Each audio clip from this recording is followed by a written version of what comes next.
Gagawa tayo ng Dulce de Leche Graham Float.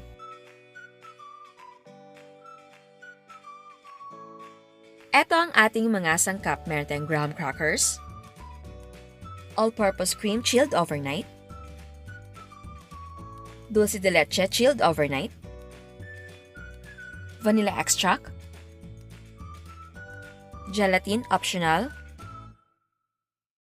and hot water para sa gelatin. Para mas sa toppings and fillings, meron tayong dulce de leche, marshmallows, and chocolate sprinkles. Para sa paggawa ng dulce de leche, papakuluan natin ang condensed milk natin. Para sa procedure, ilalagay ko ang link sa description box.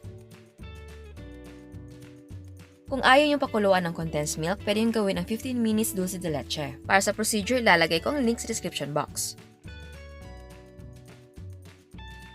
Ngayon naman, ilagay natin ang ating all-purpose cream sa malaking mixing bowl o sa malaking stainless pot. Tapos, i-whip natin ang ating cream on high speed until maging double ang volume ng ating cream.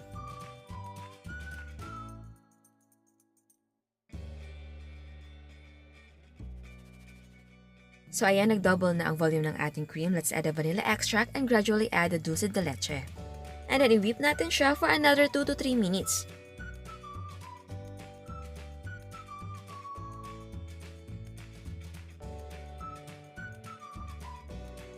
At isabay na rin natin ang dissolved na gelatin. Ngayon naman, mag-a-assemble na tayo. I-arrange natin ang ating graham crackers sa ating container.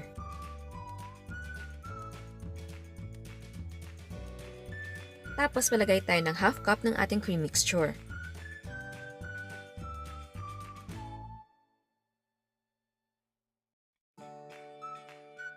Mag-drizzle tayo ng dulce de leche. And then add another layer of graham crackers.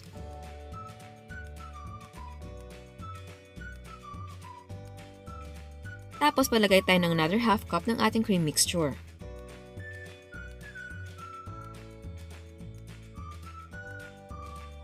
Ito na may optional, pwede mo i-chill overnight tsaka ka mag-add ng toppings. Or pwede ka na mag-add ng toppings and then chill overnight. And then now, let's add toppings. Maglalagay lang tayo ng marshmallows on top, dulce de leche, and chocolate sprinkles. And yes, kahit anong toppings pwede.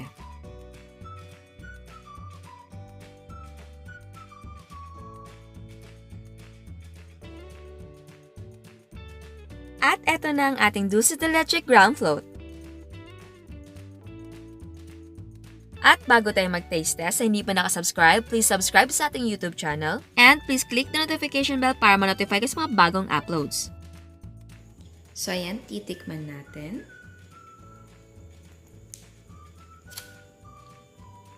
Tingnan nyo.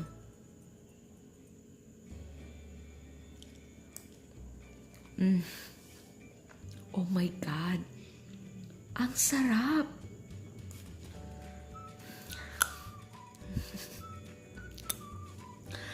So yummy, so smooth and creamy. Iba yung lasa niya, heavenly. Yung parang, my God, malinamnam. Oh my God. Ang sarap! Super! Oh my God! Hindi ko na-expect na ganito kasarap ang dulce de leche na graham float.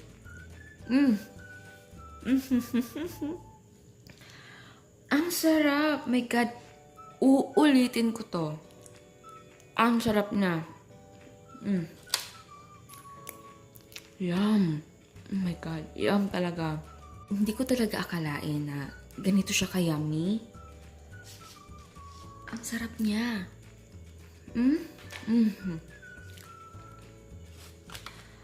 Perfect siya. Ni-partner sa graham crackers. Oh my God! Ang sarap. I can't explain, pero ang sarap talaga niya.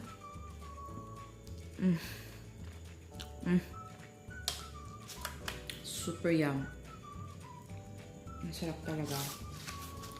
Hindi siya parang yema flavor. Kasi diba sabi ko sa inyo, yung dulce de leche, it's like yema flavor na nabibili sa tindahan. Pero ito iba. Ang sarap niya. Very light. Very smooth and creamy.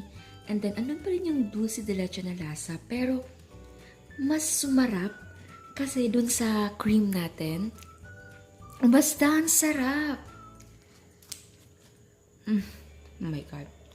Uulitin ko to. Ang sarap talaga. Oh my God. Napaka worth it na gumawa ng dulce de leche. Ay, doon sa nagbebenta ng mga dulce de leche, try nyo. Please, itry nyo.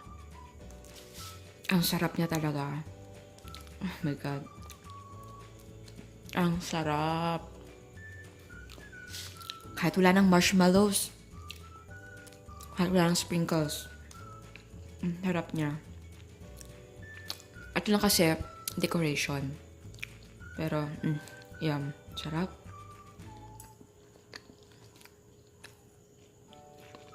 Yum talaga.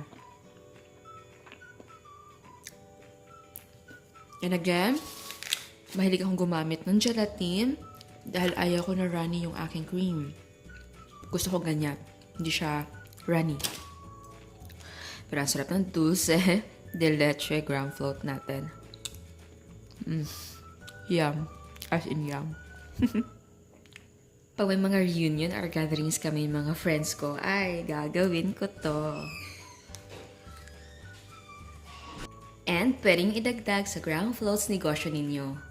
Ipatikim sa friends and family para sila yung judge.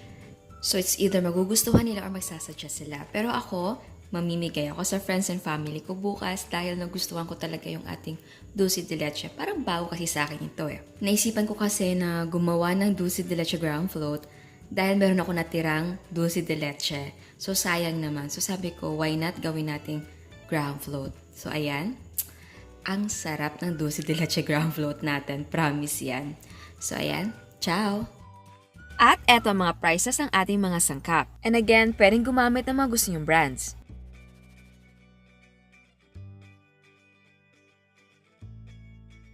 Ang nagawa natin ay 7 pieces. Ang cost per yield ay 38 pesos and 51 cents. Pwede mo ibenta ng 50 pesos to 60 pesos. Again, ang selling price ay magdidepende kung magkano ang presyo ng mga sangkap sa inyo. So ayan, sana gustuhan niyo ang recipe natin ngayon. At bago ako magpaalam, as promised, meron tayong another dose of inspiration. Eto ang mango cake ni Miss Yeng. Ubi yema cake. And puto flan.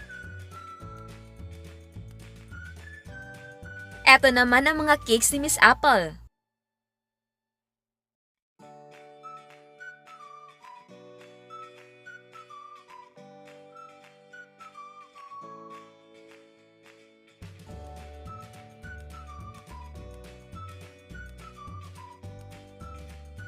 Eto naman ang brownie si Sir Jules.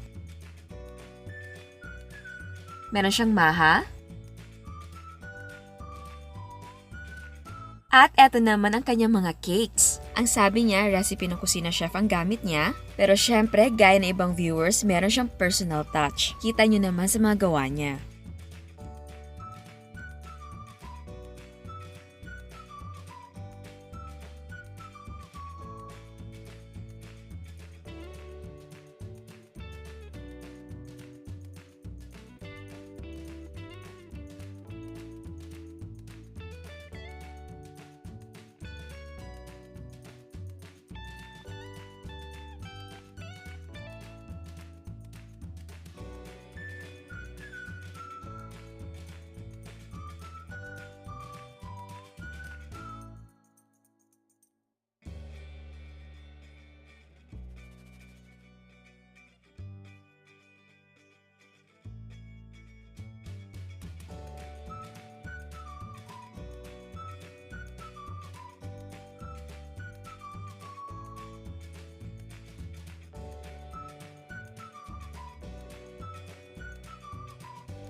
Meron din siya mga cupcakes.